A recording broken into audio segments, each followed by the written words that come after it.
ओम शांति। इस वीडियो में आपका बहुत बहुत स्वागत है। आज के वीडियो में हम बात करने वाले हैं कि एक भाई जिसको बहुत नशा हो गया था, उसने उस जिस्मानी नशों को छोड़कर एक अपने अंदर नारायणी नशा चढ़ा दिया। देखिए कैसे अध्यात्म से उसके अंदर परिवर्तन आया और उसने सभी प्रकार के नशों से मुक्ति पाई और एक अलग ही ईश्वरीय नशा, नारायणी नशा चढ़ गया। आइए देखते हैं उनका अनुभव। वो शेयर करते हुए कहते हैं कि मेरे पिताजी बीड़ी पीकर फेंकते थे, तो अपने बाल्यकाल में मैं उन्हें उठाकर पी लेता था। फिर पिताजी के कुर्ते में से बीड़ी का बंडल निकाल करके पीने लगा। धीरे धीरे तंबाकू, सिगरेट, गांजा, अफीम की आदत लग गई। घर वाले पैसे नहीं देते थे, तो 4 दोस्त अपना पैसा खर्च करके मुझे खिलाते पिलाते रहे। वे लोग जब भी नशा करते थे मुझे कहीं से भी बुला लेते थे। एक दिन हम सभी में शर्त लग गई कि कौन कितनी चिलम पी सकता है।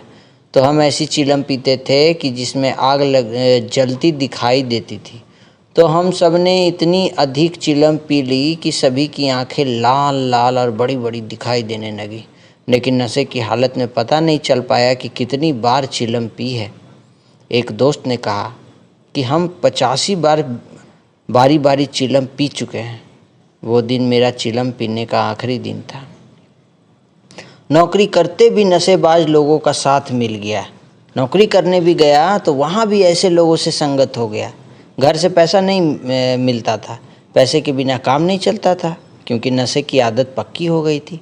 मेरे गांव का एक भाई नासिक में रहता था। उसने कहा कि वहाँ एक सिनेमा हॉल है जहाँ कैंटीन है, वहाँ नौकरी कर लेना। मैं नासिक पहुँच गया। वहाँ भी मुझे नशेबाज लोगों का साथ मिल गया। हम मिलकर नशा करते थे, जिसमें शराब, सिगरेट, गांजा, अफीम, चरस आदि होता था। कैंटीन का मालिक खुद मुझे पैसे देकर नशे का सामान मंगाता था, साथ में नशा भी कराता था। होटल आदि में साथ ले जाकर अपने पैसे से खाना आदि भी खिलाता था।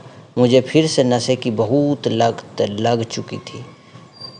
दोस्तों, ऐसा होता है हमारे साथ कि लोग हमारे पास तो पैसे होते नहीं हैं, लेकिन लोग हम पर मेहरबान हो जाते हैं, नशे की ओर हमें अग्रसर कर देते। जब कैंटीन से वेतन मिलता था ना, तो उससे भी सभी के साथ मिलकर नशा ही कर लेता था। बाद में सोचता था कि ये तो ठीक नहीं हो रहा है, सैलरी सब चला जा रहा है। लेकिन बुद्धि इतनी खराब हो चुकी थी कि मैं कुछ अच्छा सोच ही नहीं पाता था। तो अब मुझे दिखाई दिया वो दीपक, वो ब्रह्मा कुमारी आश्रम वालों की चित्र प्रदर्शनी देखी जा करके। एक दिन कैंटीन का मालिक, उसका छोटा भाई, एक कैंटीन का पार्टनर, हम सभी रात का पिक्चर शो देख करके जा रहे थे। तो रास्ते में थोड़ा सा जंगल पड़ता था, तो वहाँ पर चरस तंबाकू मिलाकर चिलम में भरकर मुझे पीने को दी गई। मैंने कैंटीन के मालिक को कहा कि आप पहले अपने भाई को पीने को लिए दीजिए। मालिक बोला, नहीं, अभी वो बच्चा है। मैं जानता था कि वह चोरी छिपे मुझसे भी अधिक नशा करता है। तो मेरी आंखें खुल गई। दूसरे दिन मैं पंचवटी गोदावरी नदी के पास गया, नदी में डुबकी लगाई, फिर मंदिर गया। मैं उस समय भांग का सेवन करता था, जिसके लिए मुझे बस स्टैंड पर जाना होता था। बस स्टैंड पर रोज़ की तरह भांग खाने गया था, तो देखा कि ब्रह्मा कुमारी आश्रम वालों की चित्र प्रदर्शनी लगी हुई है। वहाँ से शिव शक्तियाँ आ गई, इस गीत की आवाज़ सुनाई दी। मैं उसी दिशा में खींचा चला गया। सोचा कि यहाँ जाकर कुछ न कुछ अच्छा सुनने समझने को मिलेगा। तो मैं गया वहाँ पर, और जाते ही वहाँ देखा कि प्रदर्शनी लगी हुई थी, और प्रदर्शनी में मैंने वहाँ चित्र प्रदर्शनी को पूरा समझा और वापस सिनेमा हॉल की कैंटीन में आ गया। उसके बाद मैं फिर से वहाँ गया। प्रवेश निःशुल्क का बोर्ड लगा हुआ था, जिसे देख मैं अंदर गया। एक भाई ने मुझसे कहा कि आप कौन हो? तो मैंने बताया मेरा नाम बसंत है। उस भाई ने कहा कि ये तो आपका आवरण का नाम है, शरीर का नाम है, आप असल में कौन है, ये बताइए। मैं कुछ समझ नहीं पाया। मैंने कहा कि आप ही बता दो। इस प्रकार ईश्वरीय ज्ञान समझने से जीवन में अद्भुत परिवर्तन हुआ। मुझे बहुत खुशी हुई। मैंने साहित्य काउंटर से साप्ताहिक कोर्स की एक किताब ली। जब भी ड्यूटी से फ्री होता था तो उस किताब को पढ़ लेता था। बड़ा अच्छा महसूस करने लगा। मैं जितने भी नशे करता था सब एक एक झटके से छूटते चले गए। मुझे जीवन का लक्ष्य मिल गया कि मुझे श्री लक्ष्मी नारायण, श्री नारायण जैसा बनना है, जो कि ब्रह्मा कुमारीज में लक्ष्य ही है कि नर से श्री नारायण, नारी से श्री लक्ष्मी। तो अब मुझे चलते फिरते श्री लक्ष्मी, श्री नारायण जैसा बनने का नशा रहता है। शिव बाबा की याद और सेवा में लगा रहता हूँ और सबको बाबा का परिचय, भगवान का परिचय और भगवान के सेवा में अपने जीवन को समर्पित किया है ना। काम गृहस्थ व्यवहार में रहते कमल फूल के समान बनते हैं। ब्रह्मा कुमारी ईश्वरीय विश्वविद्यालय में एक ईश्वरीय नशा चढ़ जाता है तो बाकी सभी जिस्मानी नशे छूट जाते हैं।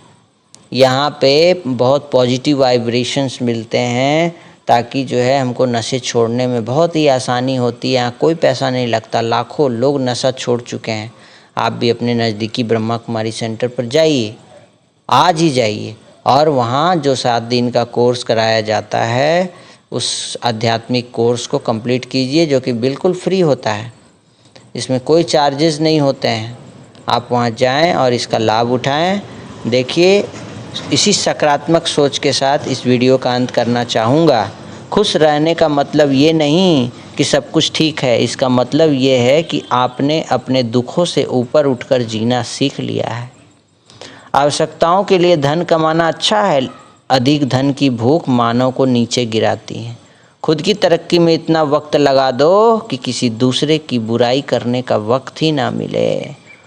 असंभव शब्द का प्रयोग केवल कायर ही करते हैं। बहादुर और बुद्धिमान व्यक्ति अपना मार्ग स्वयं बनाते हैं और अंत में आशा ही एक ऐसी मधुमक्खी है जो बिना फूलों के शहद बनाती है। तो भाइयों बहनों, अपना आशा रखें और हिम्मत रखें, अपने आप पर पूरा विश्वास रखें और भगवान से योग लगाकर आध्यात्मिक रूप से अपने को सशक्त बना के भगवान की शक्तियों के मदद से अपने आप को फिर से एक नई ज़िंदगी दें। और ये वीडियो आपको कैसे लगा कमेंट कीजिए, दूसरों के साथ शेयर भी कीजिए।